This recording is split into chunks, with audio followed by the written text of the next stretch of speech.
So welcome to the AMATIC Midwest Region Math Bonanza.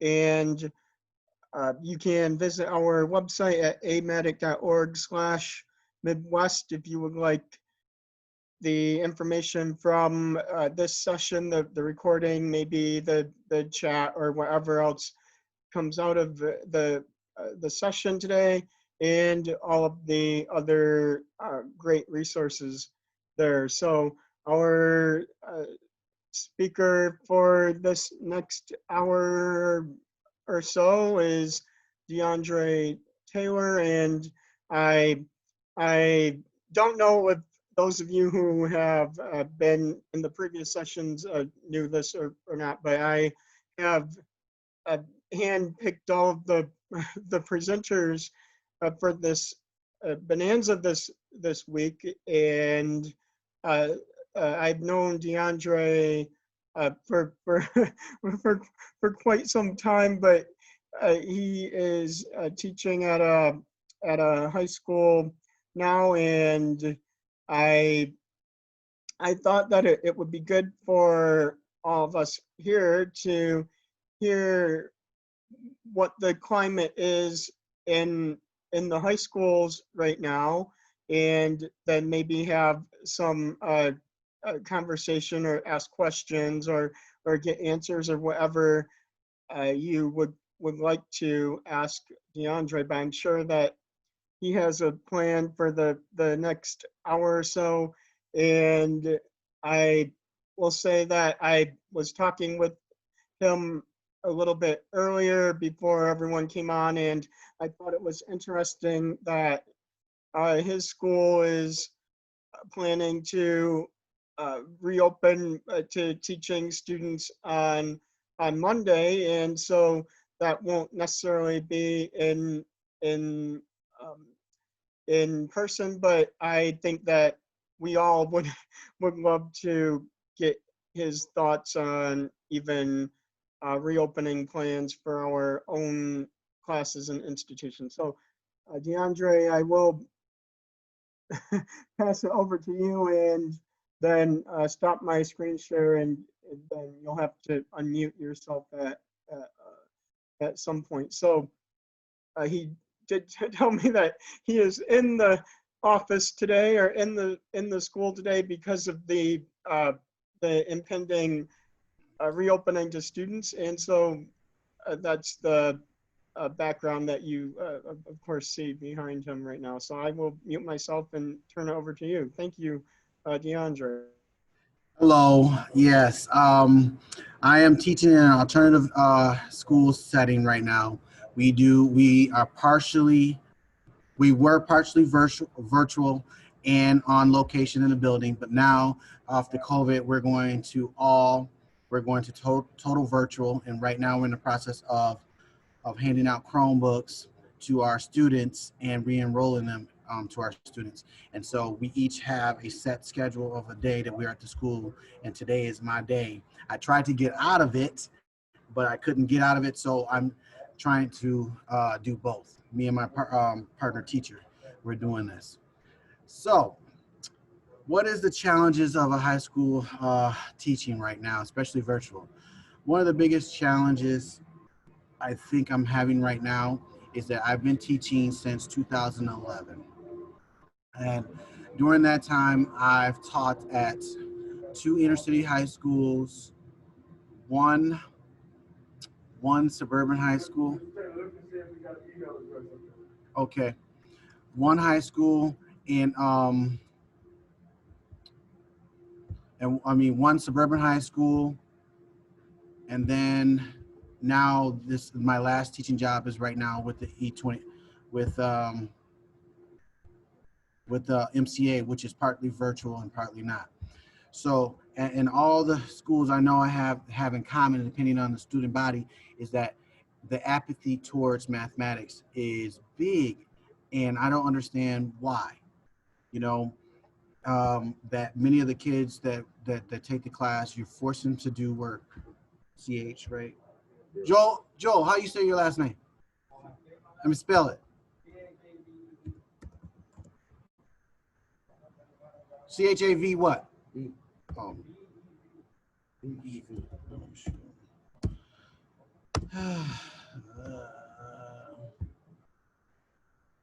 Yes, he has one. Oh wait, no, no, he doesn't. So you can't get one. You can't get one. They got you. So give us until Monday.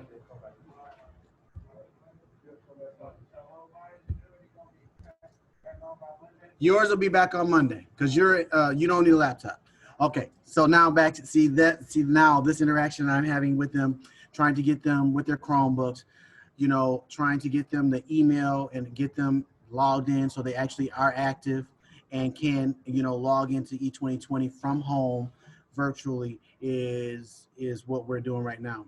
And then because of my school is so small, a lot of these IT and register responsibility is on the teachers because we only have 5 core teachers and then 5 core teachers and 4 support staffs. That's all of us to our whole school. So we're all taking all these other hats on right now.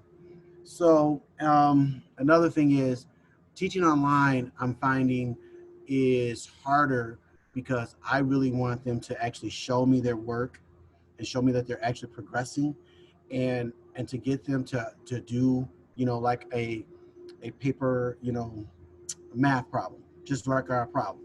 Well, they prefer just to guess and then get mad and then get upset when you don't give them the answer or want to explain it in detail like you would do in a classroom, which that because all they want is the quick answer.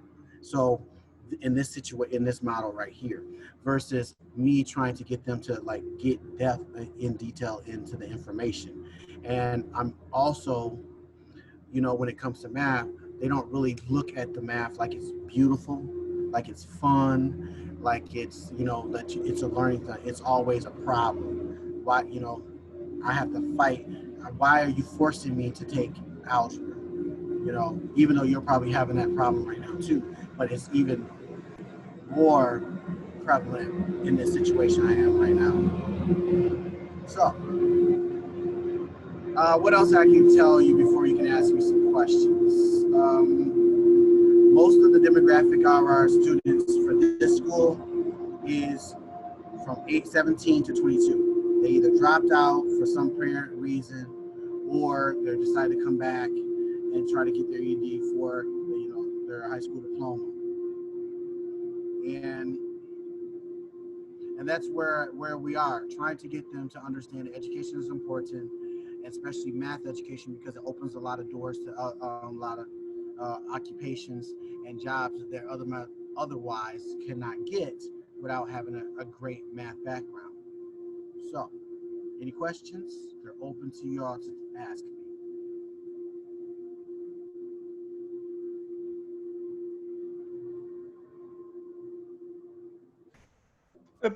So, since I may have staged a couple of questions in my mind in advance, Okay. I'll ask sort of what are some things that you think that as 2-year and community college math instructors we should know about high school students' math backgrounds, but for when they're coming to colleges after high school? Well, I would say now the math background is probably not going to be where it was when we graduated from the average school, unless they're going to one of the magnet schools, which I learned in GRPS when I was there, that the kids that graduated from City, the CA Frost, where the high schools that they had to test in, they literally outperformed the 2 high schools that were general ed. And it was a whole different mentality towards graduating and towards math classes. Whereas the 2 general classes, high schools I was teaching at, those they only wanted to take just a class to get through it. I mean, you barely had maybe 5 kids taking pre-calculus. if you had that at all at the two general ed high schools. Whereas if they were in the magnet schools, then that was not the norm. They were taking calculus in high school, or trying to get functions, having them taking function statistics and trig would be their senior level class. Whereas their freshman sophomore class will be like, I would say, a middle school equivalent class. And the reliance on calculators, if you haven't noticed that, that is big. Many of them rely on calculators to do most of their computation, and they do not, and I repeat, it's a struggle to get them to work and write out their work. And it's a fight to say, hey, I really need you to put this down on paper so I can really see your thought process. And they were like, well, why would you want to do that? All I want to do is give you the answer.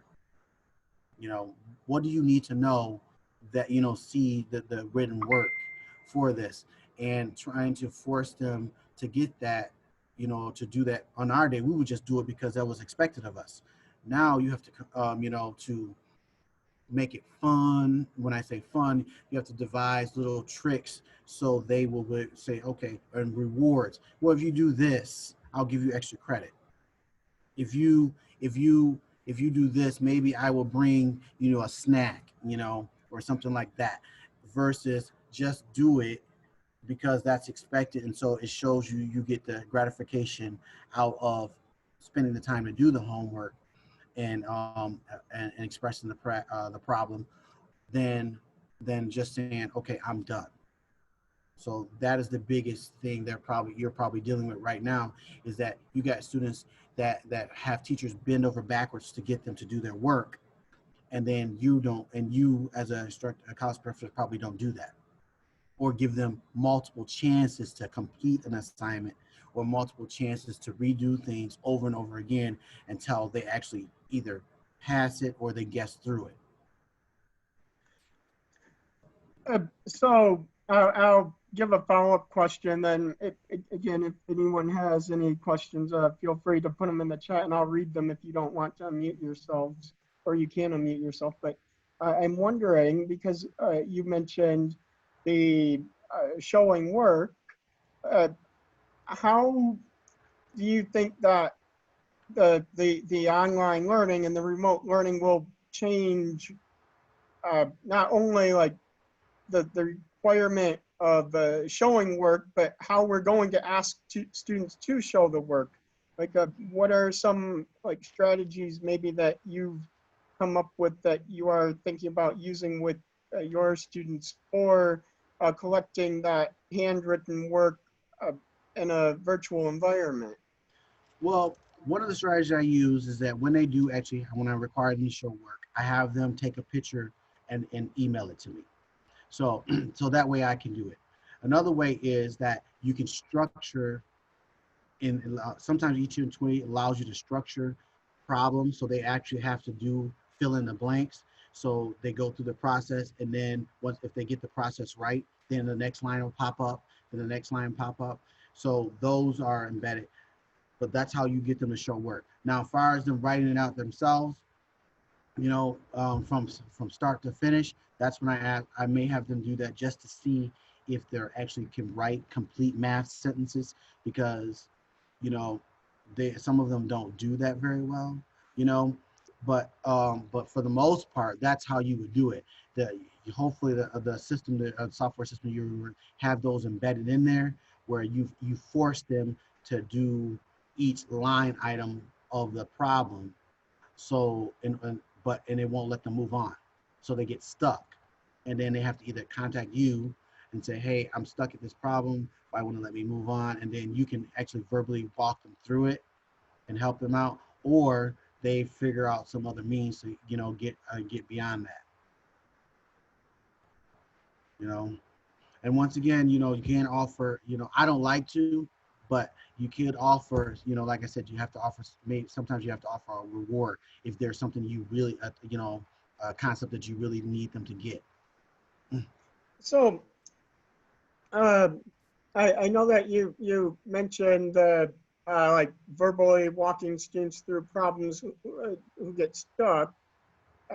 And earlier you mentioned to me the problem that I know, even like I think any college instructor has these days of students doing their work late at night and at odd times. So, what are some like strategies that you plan on using for giving the students the good feedback and quality feedback, even though it may not be instantaneous as when we are sitting in a classroom with them and we can just sit across the desk with them. So what are your thoughts on that?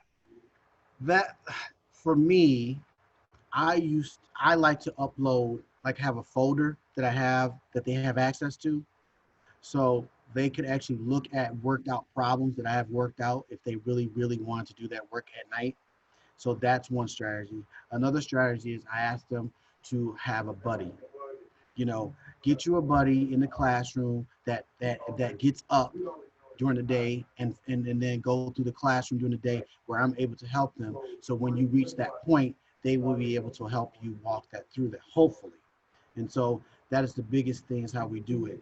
You know, other than that, once again, we do give them the option. I tell them all the time, Google can be your friend. If you really get stuck, you got Google. I do offer Alpha Wolf and Alpha. Then the Math Lab. I said there's free. We offer those other resources to them too. So I said that there's and YouTube. We also give them YouTube tutorials that they can actually go through on the top, or teach them how to search those too. Because I watch yours. Yep. Because you have a couple of good ones out there. I Oh, have well, sent them to you. yeah, well, I think that like all of these are great um, ideas of ways that technology can be used to help students, like giving them a list of websites, giving them like a PDF of worked out problems, giving them ways like to have that buddy system and talk with each other. So besides all of these ideas of like different ways that we can offer them help or suggestions for technology to help the students. Maybe what are some of the strategies that you might be able to share that you've used to motivate your students? Because I think that you mentioned this to me earlier, Deondre, that sometimes students aren't motivated not only necessarily to do the work, but even motivated to do it at a certain time of the day. Like if they know that the teacher will be online in the morning, maybe that's when they should be doing the work or at least trying to attempt to do the work. So what are some strategies for motivation? Well, that is where I think that it's the biggest problem we're having and struggling with right now. Uh, you know, uh, Trying to get them to be motivated to actually spend the time now, because beforehand the motivation was that you can work from home, and so long as you did show progress and actually work. But when the minute you stopped, what we did was lock them down so they couldn't work at home. So you had no choice but to come to the school building to work, and you work there, and we force you to come to school for about a week or so, and then we unlock it again, and then you can work from home again. Well, now with them being online already, we that is what we're brainstorming, trying to figure out how do we motivate them to log in every day on the time frame, and then are we going to allow them to work late and still give them credit for working for that particular date. And that's something that we are, as a team, is starting to work out right now. So that motivation piece, it's bigger now than it was before, because we could say, hey, you can't work on E2020 now because you demonstrate to us that you're not logging in and actually doing some work. Well, now you have to show up to school, and if in order to get it unlocked, and your parents like, no, we want you to do some work. And we do a lot of information to our parents, or the parental guardian. So you have to communicate with them regularly, then now it's going to be even more so, because we have 18 and 17 to 22, and the 22-year-olds normally are motivated because they need the high school diploma for some job or promotion or something they're trying to go. So those are not the biggest problems we have usually is the 17 and 18-year-olds living at home, and we have to reach out to their parents a lot and say, look, could you, you know, help us get your son or daughter more, to log in, because right now they're not going to graduate on the time they want because they're not showing progress where they need to be showing progress. And that's what we do, and especially with math. They try to avoid a lot of the math classes until their senior year. So you're taking math classes after math class after math class just to graduate because you want to graduate this year, where and because they have that choice. They can do all their English classes one year. I mean, one a couple, then do all their history, and then all their 4 years of history, 4 years of math later, because it's flowing like that. So it's not a direct think like in traditional schools. Yeah, so I realized when you're talking about all of this that I really think that the asking the excuse me,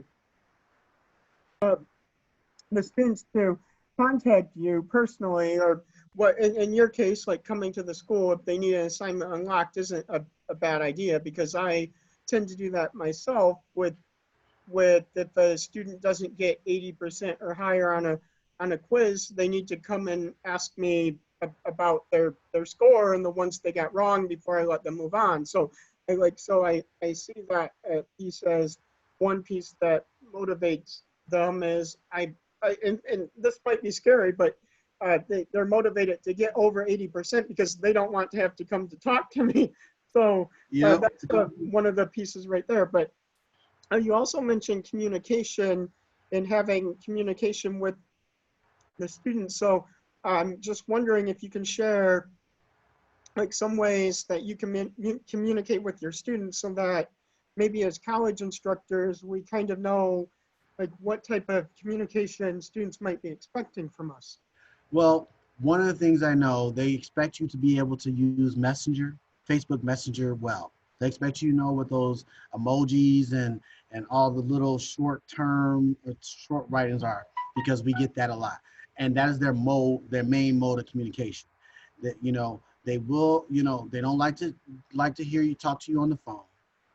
They do not like to many of them don't really like to talk to you in face to face unless they're at the school. They'd much rather communicate stuff through Messenger, and that's something you should be open to. So if you don't have a Facebook page that that you want to communicate with the kid with your students, then you should get a Facebook page and let them know that, hey, you can Facebook Messenger me this time, blah blah blah, but also set parameters on it, because some of them can get that impression that, hey, you send you inappropriate stuff, and you'd be like, no, that is not appropriate. This is not for that. This is for school related or issue related that you need advice on.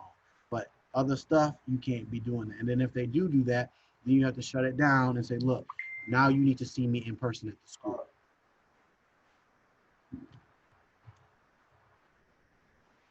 So so social media is very, very big in knowing how to do, being familiar with that, because I really wasn't a big Facebook fan until I started this job, and I am not very good with Twitter and Instagram and Snapchat either, but I'm more aware of those type of things, because those are the type of things that they communicate with each other and on a regular basis. And you learn all the shorthand too, because I didn't know what W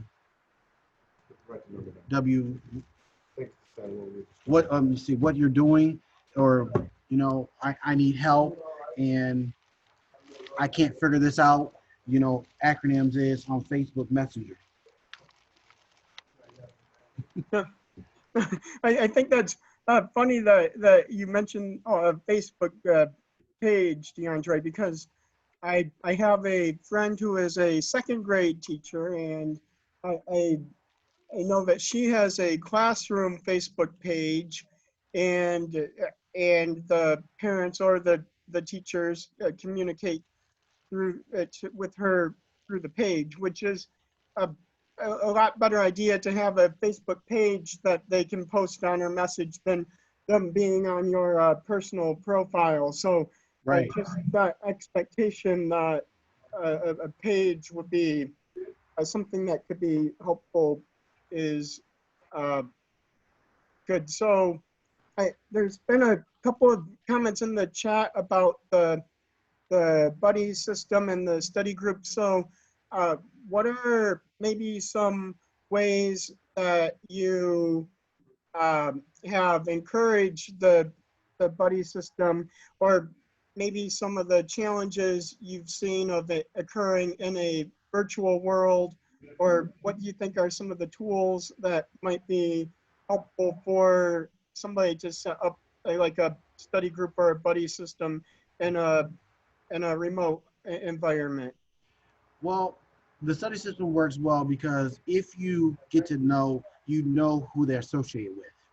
So if this person associates with, each other and they talk and they, on a regular basis, you say, hey, well, if you miss a day and I know you talk to this person every day on Facebook, this is the person you contact for the information you may miss.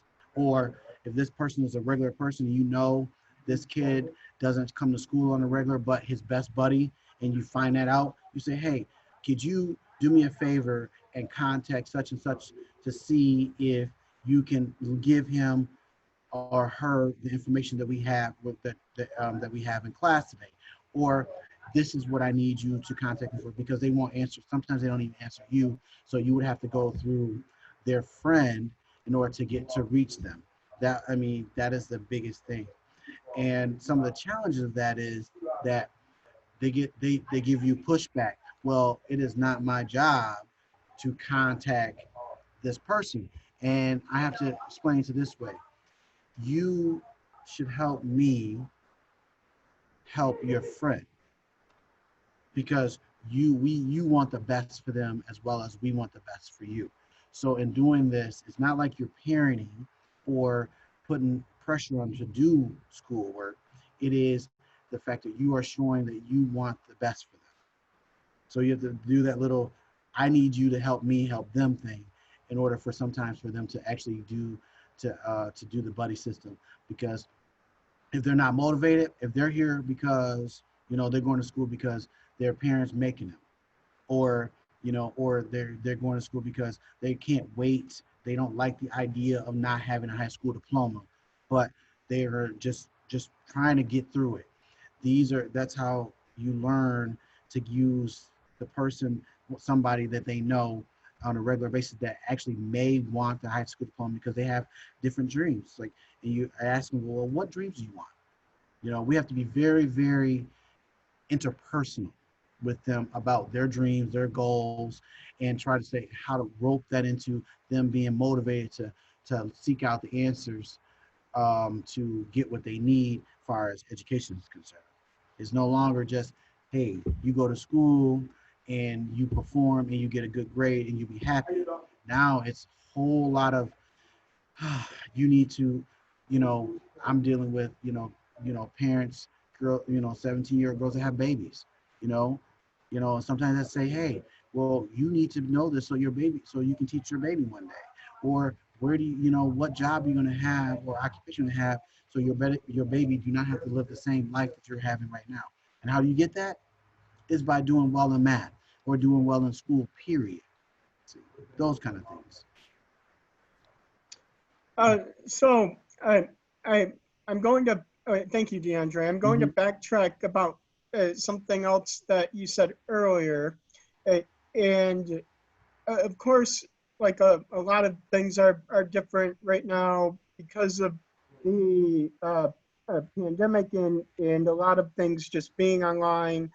And you mentioned the different ages of your students, and I'm wondering like if like having some sort of home or work obligations, maybe that they picked up because uh, of the pandemic, like during the day, would Mhm. cause them to maybe think that they have an excuse to not do their work during the regular school hours. So how do you like handle situations where a student schedule may have changed?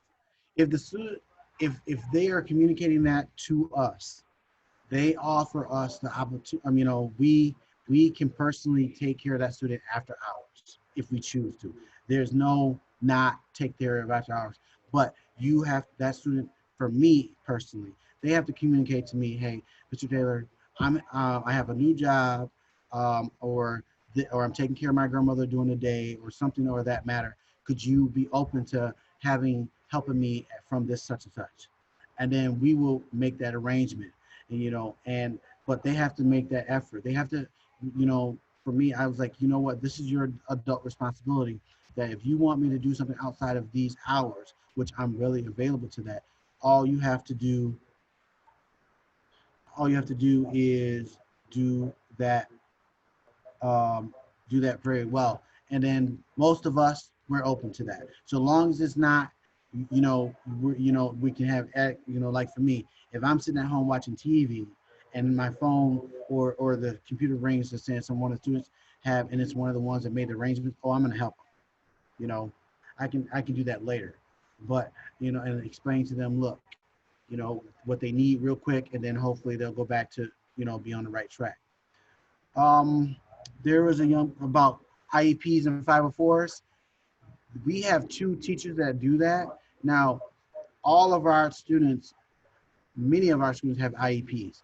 So we all involved in the IEPs, and they have a set amount of time that they have to spend with each student. So they're under a lot more pressure to have that personal interaction with them through Facebook and Messenger now.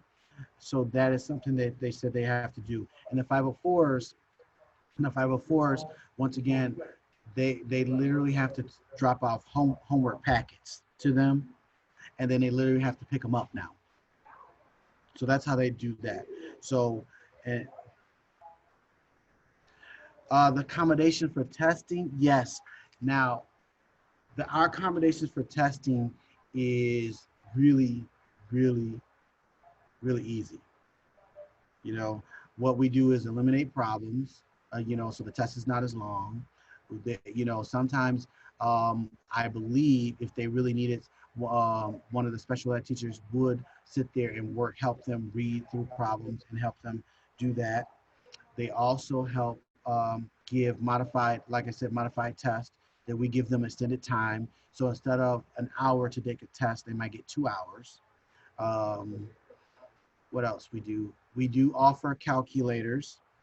Everyone gets calculators, even though I don't like that. And then some of the calculators are pre-programmed with all some of the formulas and stuff that they need, so they don't have to. And some of them can use, a preset formula, so they know all the formulas that they need for a certain test. So they have those already. They don't have to search for them. They have to remember them and stuff like that. So, of course, Deondre, I'm sure that like the accommodation system is different at college, and and the colleges that the students usually have to like go to the accommodations office and self-report. It's not through an uh, IEP or anything like that. Usually Mhm. at the college level, and so um, So they would I expect you to seek them out. See, we yeah. have to seek them out. We have to literally chase them for that. If they qualify for that, we have to really seek them out. We can't allow them to come to us. We literally say, this is your test, this is your combination, this is what you have to do. Because if we don't do that, then there will be a problem. Yeah, well, I absolutely. And so I was just wondering, like your thoughts on because I sometimes like students come to the colleges and say, well, I had this accommodation in high school, why aren't we getting it now? So one of them was they were required to have the use of a calculator on a test when the course outcomes were to do something without a calculator. Or one student I know was allowed the use of the internet on their test. And so how do you deal with situations like that? And, or how often do you see those types of situations arise? Well, for my type of school right now, many of those accommodations are standard for all our students because we have a high percentage of IEPs here. So that's how we handle that. But if you had a student like, let's say you had a student that had to have their their English class read to them, because we did have one student. So what they would literally have to do is our reading teacher would call them down, and then she would actually sit next to that student and then read the questions out to him out loud. And she had the choice to also eliminate questions that she felt, or modify questions that she felt the kid would not be able to understand that verbally. So we do those accommodations like that. And far as accommodations, like you said, that can use a calculator, if the calculator wasn't needed or whatever for that exam, we wouldn't allow them to have it. It has to be a necessary combination for the particular exam that they're taking. We just do not deny them if it's necessary.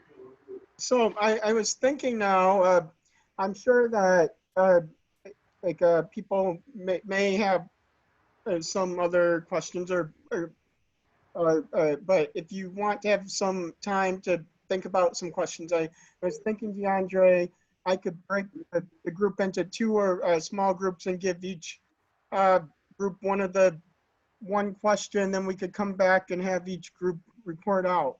And maybe that will can spark a little bit more discussion and other questions that people might have. Unless you had something else that you wanted to have the two groups discuss, I'm just going to assign the two groups one of the questions I sent you earlier. No. Well, one of the things I wanted to know is the motivation of our students for math. And in the last session, you know, when the last presenter talked about math anxiety, and that is and I see that, and I read a paper about that, and I see that now that a lot of our high school students now have really bad math anxiety, and and I would all and I'm and me and being taught in so many different environments, trying to figure out why is that.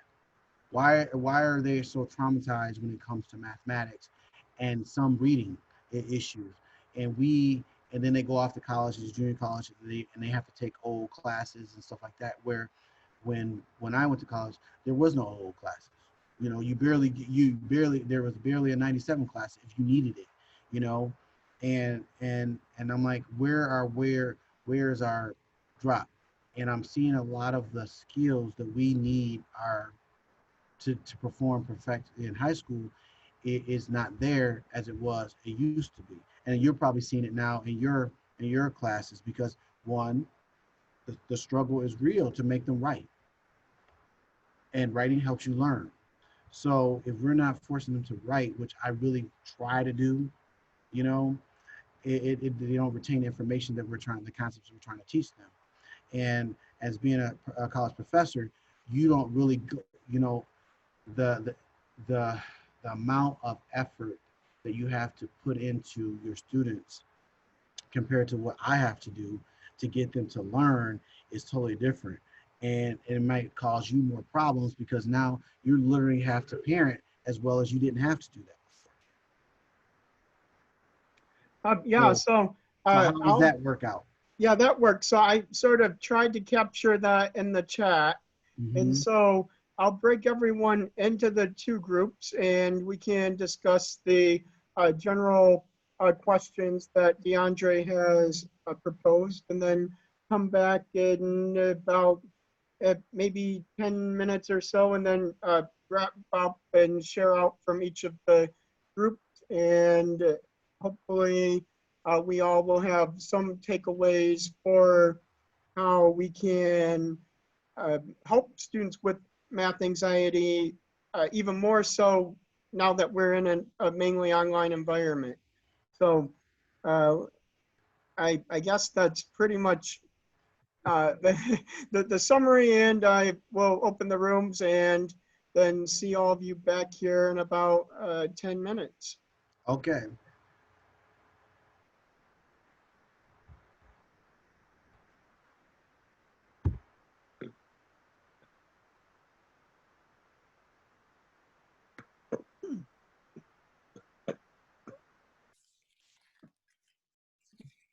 There we go. Hi. Hello. Yep. Hi. Yep. I found it. Yeah. So I mean I guess I was here because they wouldn't let me into the other room. So not that I wouldn't have picked this room, but I'll just sort of sit and listen. You know, so I've got a lot of questions on that too, because I work with, at LCC, I'm also a part of what we call the C3R. It's reaching out to our schools. I mean, that's who's giving us our students, all of our high schools, and looking at those that are college ready. And what can we do for them? And are they reaching out to the colleges that are in the area, and that kind of thing, and figuring out what we can do for them. Then he made me think, kind of totally off of that,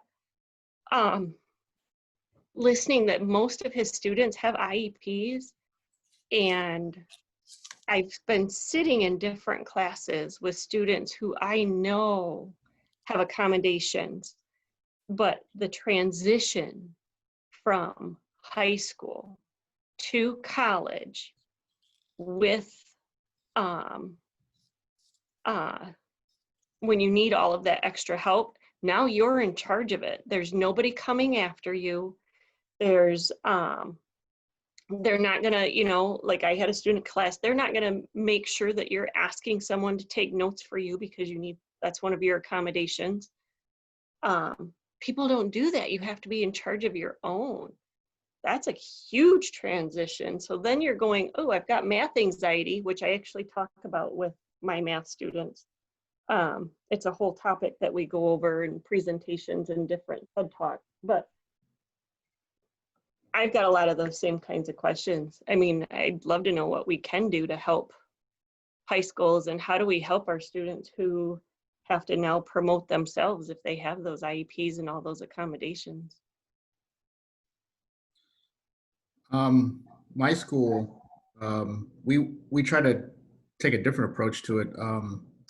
What we wanted to do is try to, you know, as soon as possible, try to get them before they get to the school. So my school tries to meet about once a semester with the math departments and the English departments too, but I'm in the math meetings, obviously. But we try to meet with math faculty from the feeder high schools.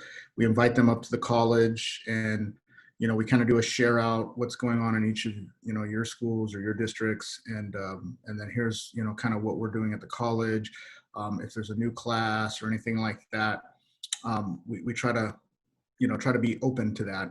And then we had planned for this past spring, a colleague of mine, we actually had meeting times set up where we would go visit each of the high schools, like at lunch, and meet with each of the departments. Because usually when the teachers come up to the college, usually only one or two can make it. It's not the whole department. So we had meetings, unfortunately before the pandemic, so it fell through, but we had meetings this spring so we could communicate, you know, clearly with each teacher in the department. Okay, your seniors are getting ready to graduate. They're probably, you know, pretty soon going to be signing up for classes. You know, we have traditional lecture, we have online, you know, we have hybrid, and then we also have what we call Emporium, which is sort of a self-paced in a computer lab class. And one of the problems that we were finding was students were taking classes that maybe they should not have taken. Maybe they took an online class and they really needed, you know, the structure of a lecture class or something along those lines. And like you mentioned, Don't give it to them, you won't get punished for that. Yeah. So, And it's hard. On one hand, you want to be supportive and give them what they need, but on the other hand, you want to hold them to the expectation, hey, you need to be prepared for, you know, what you need to do. So I think it's really a hard balance. And then what you said about, like, you know, students liking you or not, and how it's important for them. yeah, but you're gonna need one. Is one in there? I'm sorry, I'm talking to a student. No, it's okay. Check. Yeah, you're gonna need a microphone for that Spanish class. But then again, I will contact Miss Lyra and see. You should have one, but contact Miss Lyra. Okay. All right. You're welcome, dear. So yeah, yeah, that's that. I mean, that is the biggest thing, you know. Like the student I'm just talking to right now, she is, you know, 22. She's been, you know, for the last 3 years, she's been working towards her high school diploma, and we have been, you know, accommodating her for her work schedule because she, you know, have a baby and she's worked full time, and you know, and she's putting forth the effort. So, you know, like I said, you know, I told her, I said, if you show up, I got you. We all got you, you know. But when you decide that you don't want to show up, you need to let us know what's going on in your life so we can do that. Whereas, you know, she would probably, you know, be honest with you, once she go to college, I'm hoping she goes to college, she might expect that same thing from you out, you know. And I told her, I said, one of the things you need to do is get to know the college professor like that, like you know us. You have to put forth the effort. Unlike us, we make the effort to establish that communication, and that you know, you have to do that at college. And maybe that's a take too, that if you're dealing with freshmen and sophomores, maybe, you know, that's something you know, hey, you gotta put yourself out there more, because that's what they're accustomed to. Well, I do think, you know, there's, especially at, you know, 2-year colleges, there is a big push to increase retention. And one way of doing that is to talk to our students, get to know them, let them know they care, that we care. Not only, we don't just want them to like us, that's not the important part, but we want them to know that we care about them. Now, I'm not going to say every college instructor is this way. And, you know, I think it's twofold. There's ones that are traditional, you just got to figure it out, sink or swim. But I do think there's evolving to be this group of educators at the community college level that are really trying to be proactive and be supportive of their students. And like you said, we have students all over the place that have jobs, have responsibilities, have children. They're trying to work, you know, in the wee hours of the night because that's the only time they can get peace and quiet. So I think we're working on that. And I actually think that's what makes me love my job so much, is because I think I do a fairly good job of making my students feel like I care about them. And it comes back at me so much. Like, they're so grateful whenever I just send an email and say, hey, I noticed you didn't do your homework. What's going on? You know, and they appreciate that so much. It's actually kind of heartbreaking. Yeah, because they do. They need, you know, that is, you know, that is the great feeling when, you know, I know that they do appreciate that, but sometimes I was like, I really, you wish sometimes that, you know, I can get that from the math, you know. Yeah. So, you know, and that's what I'm saying, is that we spend a lot more time now encouraging emotional development, and you know, and instead of getting through the IQ. And far as the math anxiety is concerned, I just believe math anxiety happens because we no longer are teaching, they're not mastering anything. Right. Their confidence is so low. Yeah. I mean, and I'm noticing, I said, I felt so heartbroken when I ran across a 17-year-old young man, and he was having a hard time literally doing 3-digit addition. And I'm like, okay, you know, you are having a hard time doing 3-digit addition. And you know, and he was using a calculator, which really upset me, and he was still having problems with it. And so I was teaching him, I was like, look, well, how about we put the calculator aside and just do this? So I had to literally teach him how to do it on his fingers. And he's like, you know what, you're really about the only person that sat down with me and did this for me. And I'm like, and that kind of hurt my feelings. I'm like, you got through all these years of school, and you mean to tell me that you literally had no adult sat down with you and taught you how to add without a calculator? Yeah. So I thought I would say something real quickly before our 30 seconds are up, but All right. but I feel like since I've been working here, the part of the answer to the question is like has to happen at the instructor level. So Yeah. how do we like help our instructors to get them to essentially like humanize the classroom? Because Right. it's even harder for an online classroom. Yes.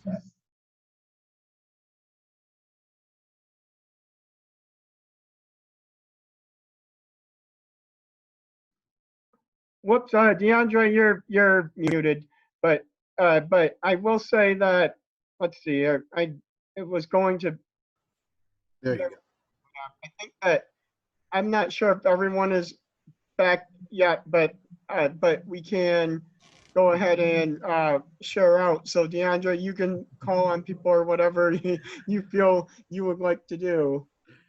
Well, Angela and I were having a good conversation about, you know, about the difference between high school and college, and she gave some really good ideas that she can relate to because she did taught high school. Would you willing to talk about that, Angela? Sure. I think we just drawing a blank now.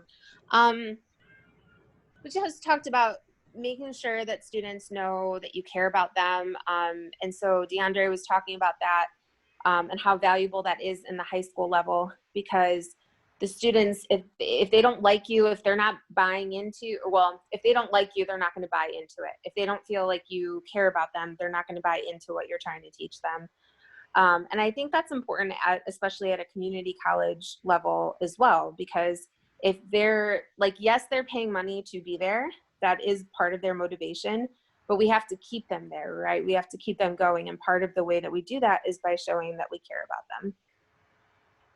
And that was where Jonathan was talking about humanizing professors, because I can recall there was professors that probably didn't even know your name, you know, and you were afraid to ask for help. You were, you know, you didn't want to disturb them because, you know, that you felt that they weren't going to give you the time. Whereas if you had a struggling student, like I was telling someone about the kid that I had to taught how to add, you know, at 17, which he was very appreciative and heartbroken. So if he didn't really tell me that, I would have never known, you know. And that's something that I wonder if a college professor actually see that a lot, not just the fact that the kid can't pass the exam or quiz on a regular basis. You know, why are they struggling so hard? You know, where their holes are, because that's what you have to look for in high school, you know, and then you have to figure out, how do I fill in this hole so I can also teach them what the class they're in to be able to handle that. So it's twofold, not just giving, you know, things. Like for me, when I first took calculus, I didn't realize the hardest part for calculus for me was the trig section.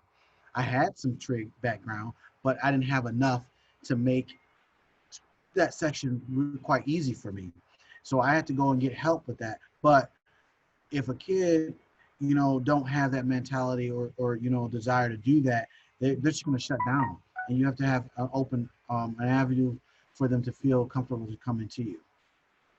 Mr. Powers, what did you have to say? Sorry, I'm having my AC serviced here. But we were talking about it, different, at least in my school. I was talking about how we try to be proactive and meet with feeder schools and communicate so that students are properly placed. That a way that there's less anxiety because they're in the, instead of taking an online class, they should be taking a lecture class or something along those lines. What would be the best fit for them? So we try to, advise the staff. We try to meet, like once a semester to let high school faculty know what's going on, and then they can best advise their students so they're properly placed at the, at the college level, what classes they should be taking. Nice. So, in doing so, you have to actively pursue that, getting to know them, so they will remember you. Like for me, there's certain even now, I still communicate with 2 of my college professors, and John probably does that too, don't you? From Ferris, and even though and I like them, but I literally had to go and make that connection. They did not approach and say, hey, Deondre, how are you doing? Blah, blah, blah. No, you had to go and say, well, Dr. Truber, this is my situation, blah, blah, blah. And then he opened up from that for it. So, as far as in my situation, it would, if, because of my personality, I'm okay with doing that. But if you get a kid that's not okay with doing that, then that means you as the professor has to notice that and do that on your own. And that's another thing, a piece that doesn't happen a lot of times, I believe, in colleges. Or do you disagree with that?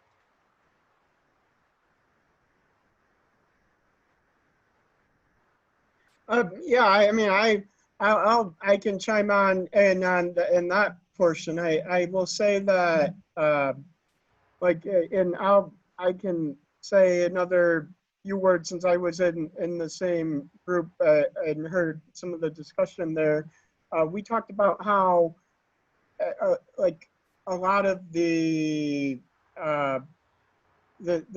math anxiety and curbing it at the college level has to start with the instructor, and the instructor noticing things and being in contact with their students and reaching out to the students and saying like, hey, I noticed that you were struggling on that homework this week. Do you need help, or whatever it might be?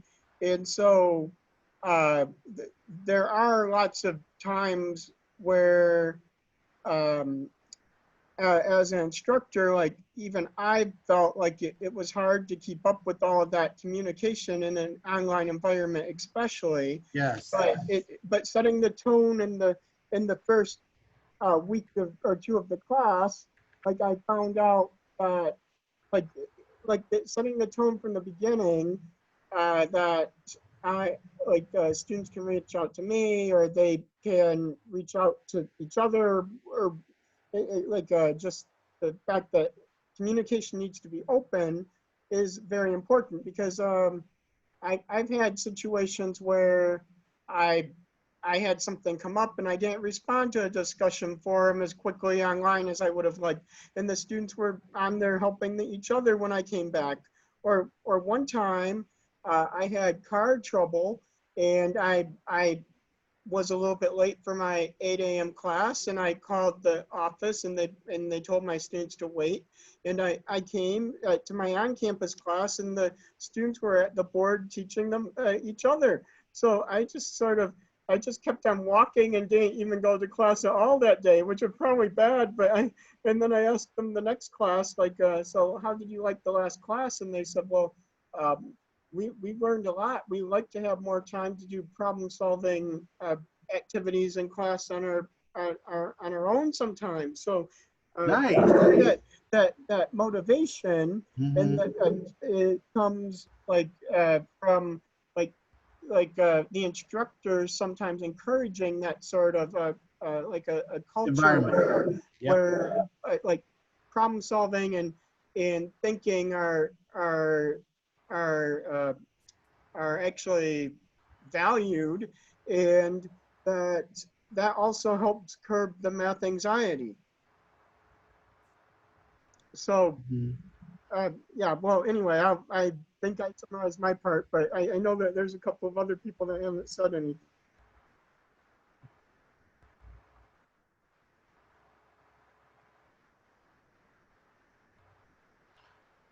Hmm. Yeah.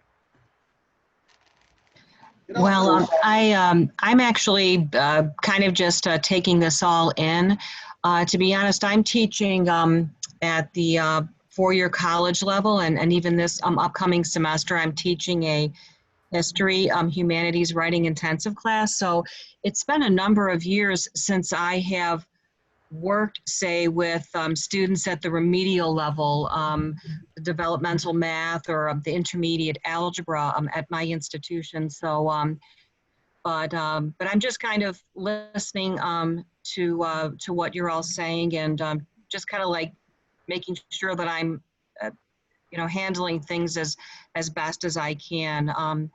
I myself have never really thought about creating like a more professional Facebook page, but that is perhaps maybe a good idea. I think that some students would be very receptive to that, and it might really help them, engage more with the class. So this is actually something good that I'm taking away from this session. So. And it helps because Facebook, you can post, like that's where I post a lot of my YouTube videos, so they can go to if they need help. So here's the YouTube link, use that. So you other resources that they can get is, and they can see it all the time, and we have events that we put on the Facebook page for the school. So it is very, I mean, they are highly so using those social media platforms, and to be very aware of that. Like I said, I have to get comfortable with it because I'm not that comfortable with it, but learning how they do stuff, it helped a lot, especially when you didn't understand. They will tell you stuff on, like on there versus in face to face, or at school. They'd be like, and then you get home and you get a Facebook message saying, "Hey, I'm sorry, I had a bad day. I didn't mean to, cuss you out, or have an argument with such and such. I apologize." And, and you like, thank you. You can do that. Beforehand, they would have just left home and you would have just been upset, and confused as to why that situation arose. Right. Right. Yes. So, yeah, I'm thinking I'm going to start working on this maybe in a few days, create a Facebook presence, and perhaps even for some students may even be, then more engaged, because like when we went 100% online mid March of this year, there, I would say maybe about a quarter of my students remained engaged, were watching the videos I was creating in that, but I did desired. So, but if I would post announcements or maybe post videos and links in that on my Facebook page, this could really make for a very positive dynamic experience for many of them. So I think I'm going to try this. All right. Well, that's good. That is so awesome.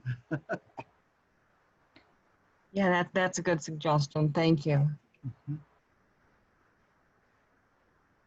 Yeah, I like the idea too, because I've tried a Facebook group in the past, but that really wasn't actually necessarily the way I think I should have went now. Maybe like a page with the actual presence is a better way to go. But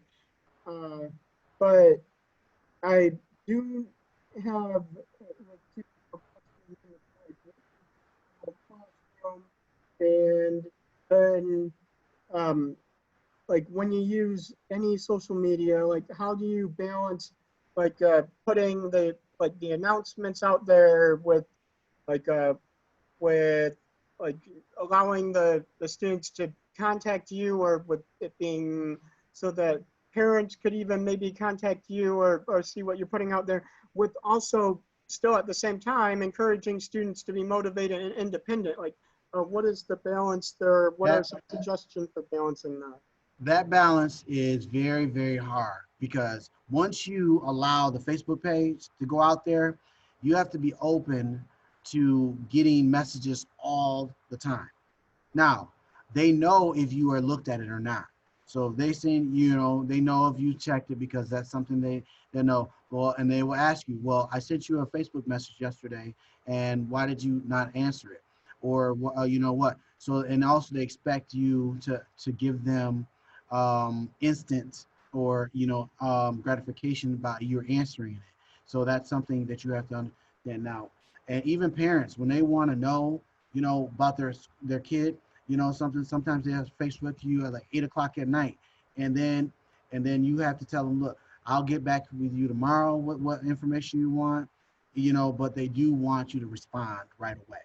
Whether you give them the information you need, they want it, but that acknowledgement that I've seen it, I'm aware of it, and I will take care of it the next business day. Or you take, if you're willing to do it on your off time, you take care of it then. But just do not ignore it, unless you really can't get to it. But because if they find out you ignored it, there's going to be a problem. So that's the balance you have to do with. So if it's convenient for you to acknowledge and say, hey, I will take care of whatever you need during the next school day, or if it's available to you, take care of it, right then and there. And then, but always acknowledge if it's capable of doing it. Well, and just a comment on that I thought of while you were saying that, Deondre, like I think that sometimes, like I tell my students, like even if it's something where you've been doing a problem at home, like if you reach like if you spent 20 minutes on a problem struggling, you probably spent too long. I want you to contact me before you like get frustrated. And most of the time I will tell them like, okay, I'll take a break for the night and wait for my response in the morning. And then when they have taken that time to walk away from the problem, and I have given them the okay to walk away from the problem, then their anxiety level goes down a bit. And so sometimes, like even if I get the message late at night, I don't even respond because I want them to take a break. So sometimes I don't respond with the answer right away anyway. I tell them, take a break until I respond. And so I think that that's one way to lower the anxiety. But I just done the one last thing before I let you or I take it over with your final thoughts, I guess. About Google Classroom specifically, I've only used it once, and it was actually as a student. And so I'll say that my experience was that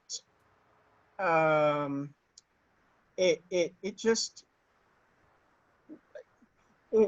was one of those things where I think that students may be used to using Google products, but I wasn't necessarily used to using Google products for learning myself. And so that tells me right there that if we're on the platforms like say Google Classroom or Facebook or wherever it might be, where there are things that the students are familiar with using or can access using their phone or their Chromebook or their tablet more easily, then that will even be one way to lower their anxiety, because then they won't have to learn some new system or platform that they've never used before. So these types of anxiety like compound, and then it's sometimes hard to tell if it's math anxiety or anxiety based on something else. And I agree with that. I agree with that totally. Google Classroom, like right now, we have not needed to use Google Classroom, but that is something we're looking to use. And also it's free. So, you know, we don't have to pay for it. So they're looking to using that. Whereas when we do whole class, you know, instruction, it makes it easier to, you know, to do whole class instruction because they're all in one group.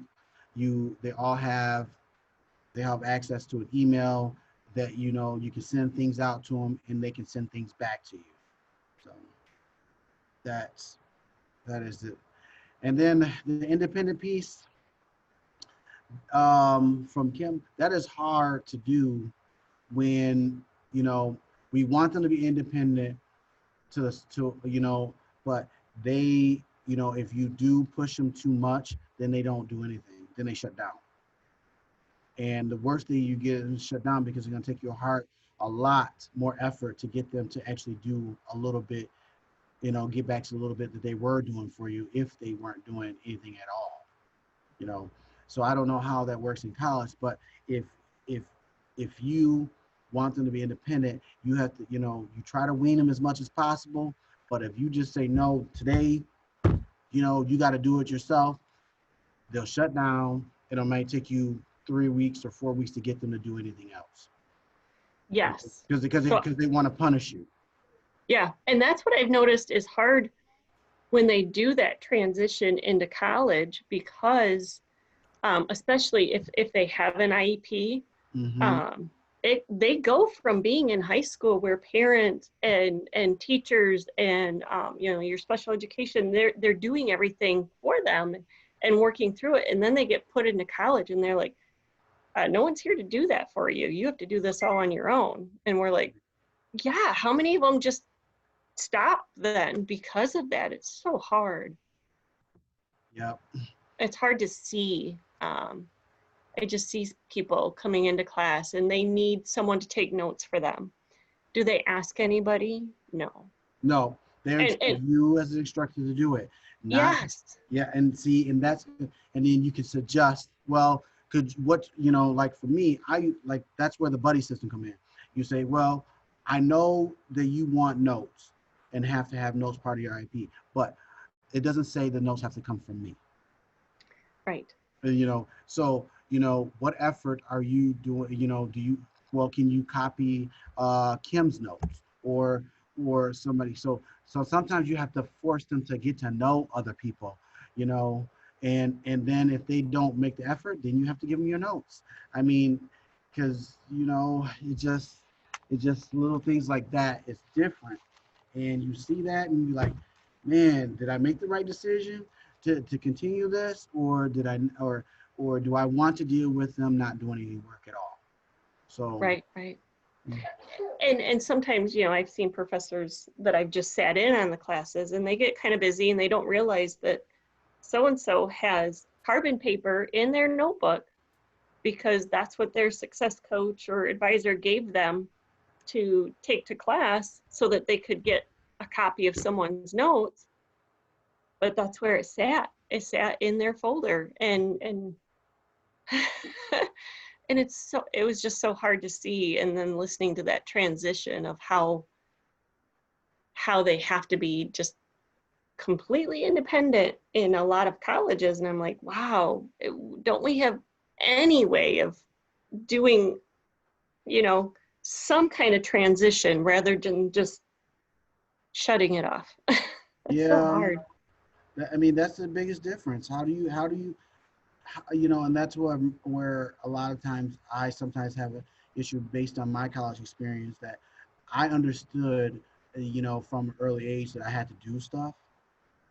And because we allow, our educational system is now allowing our K through 8 to go to do social promotion, it is really bad. It is really, really bad.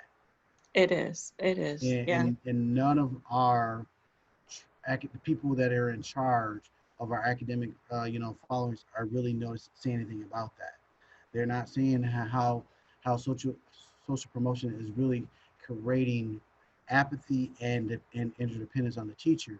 So how do you push back at for someone to learn something if there is no consequence of not doing something? Right. Right. And the only consequences you have is when you get to high school and when you get to college. And by Hmm. you know, and and so, and then like I said, some of the high school teachers I ran in that have been teaching for 30, 40 years before I started, they had to make adjustments to being extra helpful and extra doing things when beforehand they didn't do it. And they would tell you, well, we didn't do this 30 years ago, and we didn't do this. Well, now we have to, Right. now if, because you know what, if they feel that you're not going to give them what they feel they need, they're not going to perform, and they're not going to perform at all for you. And then you're going to look like a bad teacher, and your class is going to be disruptive because they find other things to do, and it's just a big problem. So you figure out, you know what, I'm going to make that accommodation. So Right. you can try to learn this and you get it through. And then they keep, and those behaviors are set, and then they get to you guys, and then and then they wonder, well, they're fish out of water because they're not going to make the effort to know you on their own so they can get what they want, get what they need. And you as the college professor don't feel that you have to go through those hoops to get them to do where you want them to be, because hello, they either pass or they fail. And sitting in classes, not my classes, but sitting in other classes, yeah, that's exactly what I see. And me as the one sitting in there trying to help this person, because I'm there to help all of them, like to kind of help the professor and help all the students. But yeah, even letting the professor know about it and different things. And they're like, well, have them ask someone. Well, if you know this person's personality, they're not all outgoing and they're not all going to be like, can you take notes for me? Or can you use this paper? They're not all going to do it. They don't even want their classmates to know, Right. So, it's, oh, go ahead. yeah. So, I'm just going to say that, so I tend to, I do notes on the uh, on the document camera, and then scan them to PDF and put them online. And if we do board work, I take pictures of the board and put them in a Google Photos album and share it with the students. If if our classes at my college are an hour and 40 minutes, but if a student doesn't finish after that, I let them keep on working, and usually they finish by the 2-hour mark. But if they don't, I let them come back to my office or whatever it might be. And if it just even on homework assignments, I don't have time limits or due dates on on a 1-day window or whatever for online homework, because I really just think that with students maybe doing lots of other things at home, that time limit to get that quiet space isn't reasonable necessarily. And so what I found is that even my students that have a letter from the accommodations office and bring it to me, 90% of the time don't actually end up needing to use any of the accommodation, because the note taking, since I put them all online for everyone, they don't need to have somebody have that carbon paper out. And I see them with the carbon paper, but they never end up using it because they have my notes that I've given to everyone. Or the extra time on the quizzes, a lot of students, when they realize that I'll let them go over the hour and 40 minutes if they need to, they actually prefer taking the test or quiz in class, because I've been told, well, if I have a question, during the test, I can come ask you, but if I take in the testing center, that you're not there. So they like that they can take it in the classroom, but still not have to worry about that time. Or even with the time and a half on on the homework assignments, I don't have to go and like add the extra time for them to do the online homework assignment because I don't like time them. They're due at a certain date, but they're not timed. And so I found that that has a decreased anxiety for a lot of students because they don't even need to worry about like coming and even asking for those things like in the letter that they have, because I just have decided to make things easier for all students to like start with the same amount of time, that everyone having the notes. And so this is why I still think like a lot of things start at the instructor level. And the other thing is that I also think that the conversation today has sort of highlighted the fact that we do need to have conversations like this once in a while as a reminder to like all of us that we should be talking with our high school colleagues, and that our high school colleagues would like to hear from us as well. So I know that some of us have places to go. So Deondre, do you want to give some last thoughts and then we will wrap it up? Yeah, well, this is an eye opening for me because I didn't really. Now that I have understanding that college professors actually are really thinking about their incoming students and how to relate to them, because that is the biggest thing that this new crop of students that we're dealing with is how do you relate. They want to relate to you as a person versus just knowing that you know a lot about the subject area you're teaching. And it's nice to know that you all, especially math, it's nice to know that the efforts that I'm doing and high school students teachers are doing is paying off when you guys are actually learning that you're dealing with the same thing we're dealing with right now. How to reach them and how to get them to perform at a level that you think or want them to. And using the tools now, because it's going to be even more important because everything is online, and that personal interest in their academic success is going to be greater. There's going to be a greater need for that. All right, well, yes. Well, thank you, Deondre. I'm going to stop the recording now.